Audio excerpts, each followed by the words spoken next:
শুভ দুপুর বন্ধুরা। মনে হয় একটু তোমাদের শুনতে অসুবিধা হবে, কেননা পাশের বাড়িতে তোমার হচ্ছে, ফাংশন হচ্ছে, গান হচ্ছে, আর কি বলবো। যাই হোক, হ্যাঁ, এই জন্য জানলা, ওইদিকে একটু অন্ধকার, আর লাইট জ্বালালাম না, ছোট ছেলে পড়াচ্ছে। তো কথাটা হচ্ছে বন্ধুরা, আজকে 3 দিন থেকে মোটামুটি আমাদের বাড়ি সবই অসুস্থ। তা তোমরা আমার গলা শুনে বুঝতে পারছো, কালকে রাতে প্রচুর জ্বর এসেছিলো আমার।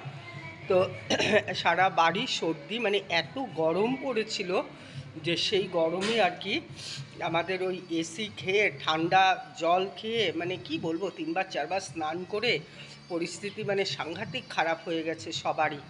তাই মুখে এক ফোঁটাও রুচি নেই, এটা কী যে করি বুঝতে পারছি না। তাই এখন অবশেষে চিন্তা করলাম আজকে শনিবারও নিরামিষ খাই। তো একটু চলো দেখি কি করছি আর কি, একটু আন্দাজ হয়তো করতেই পেরেছো। চলো। মধ্যে বন্ধুরা আমার গ্যাসও ফুরিয়ে গেছে, দেখো এখানে কড়াই বসিয়ে রেখেছি, ইন্ডাকশানটা আছে, তো সেই কারণেই আর কি বাঁচোয়া।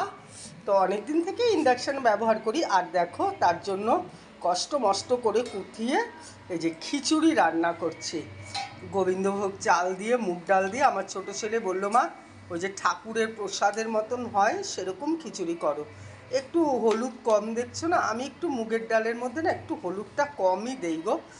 যে মটরশুঁটি হলে ভালো হতো, কিন্তু গাজর বিনস আছে, কাটার মতন আর কোনো ক্ষমতা নেই জানো তো। তার জন্য যে কিশমিশ দিয়েছি, জানি না কোথায় কিশমিশ, জলের মধ্যে।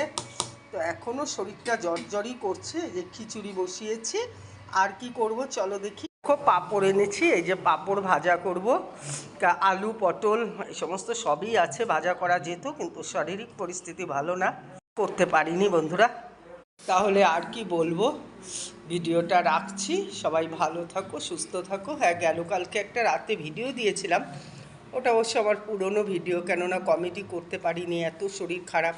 দুদিন থেকেই কেমন কেমন যেন লাগছিল শরীরটা। তো তারপরে দেখলাম যে তোমার রাত্রিবেলা করে, দুপুর থেকে একটু জ্বর, তো রাত্রিবেলায় অনেক জ্বর এসেছিলো। তো সে কারণে দেখা যাক, যদি শরীর ভালো লাগে তো রাত্রিবেলায় ভিডিও করব, আর যদি ভালো না লাগে তাহলে তো আর কিছু করার নেই। তাহলে রাখছি, সবাই ভালো থাকো, টাটা।